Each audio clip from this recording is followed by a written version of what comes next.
Good morning. Magagawa tayo guys ng simple-simple lang ito guys. Fried chicken yung ating mino. Lagyan natin ng patis at saka bawang. Ayan, tapos lagyan natin ng bechin. Natin bechin at siyempre paminta, saka natin lalamasin yan. Mamaya ibababad ko lang ito guys ng mamarinate natin ng mga 1 oras at bago natin pipirituhin. Simple lang ito guys. Mamaya nasa pagpipirito yung sikreto nito kung paano itong sasarap. Ayan, babad muna natin yan guys, mga mga 1 oras para talab na talab. Iyon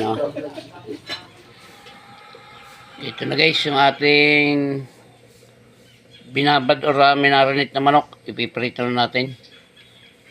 Lalagyan ko guys ng mantika, tapos hahaluan natin ito yung margarine para lasang Jollibee yan guys pagka may halong ganyan. Yan, lalagyan na natin yan sa kumukulong mantika para magkasama-sama sila. Masarap guys pagka may ganito yung piniritong manok. Yun timplado na to guys, papaikutin lang natin sa harina para hindi masyadong matakaw sa mantika.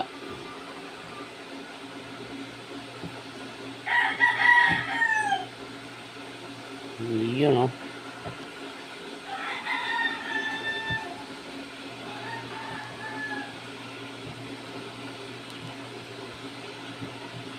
masarap to.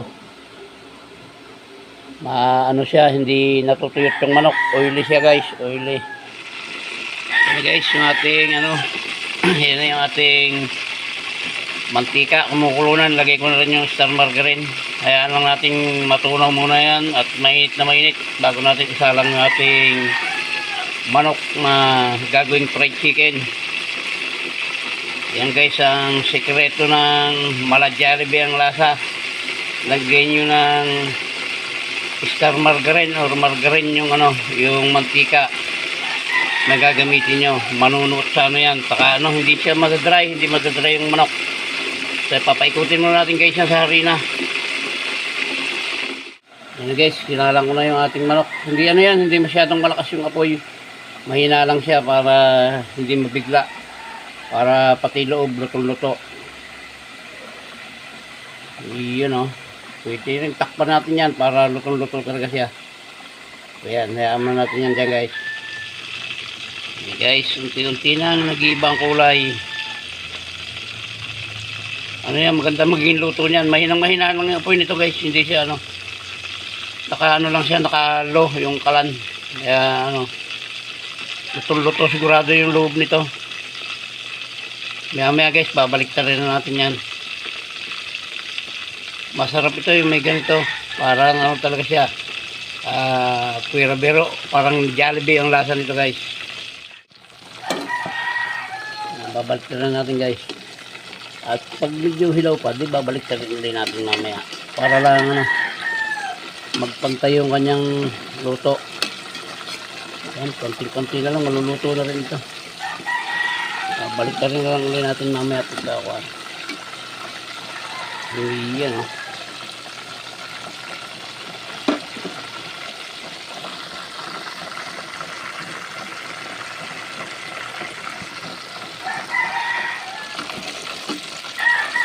guys, babaliktad natin ulit. Medyo medyo hilaw pa itong kabila. Yun pasok yung niya guys. Pasok yung mantika niya sa loob. Kaya talab na talab ang lasa niya. Masarap yan guys. Yun kanya naman iba na ako mula yung pula na. Rapit na maluto yan guys. Kaya ito guys, hahanguin natin. Pangit naman yung masyadong fried kasi titigas yan. Okay yan guys, hanguin ko na at magsasalang pa tayo. Mayroon pang isa.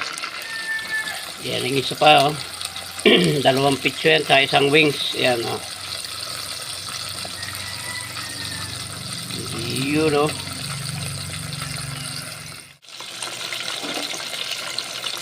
Kapit na dito guys. Baliktarin pa natin ng mga dalawang baliktad para sure tayo lutong-luto ito. Matigas ang ulo ah. Yun ah.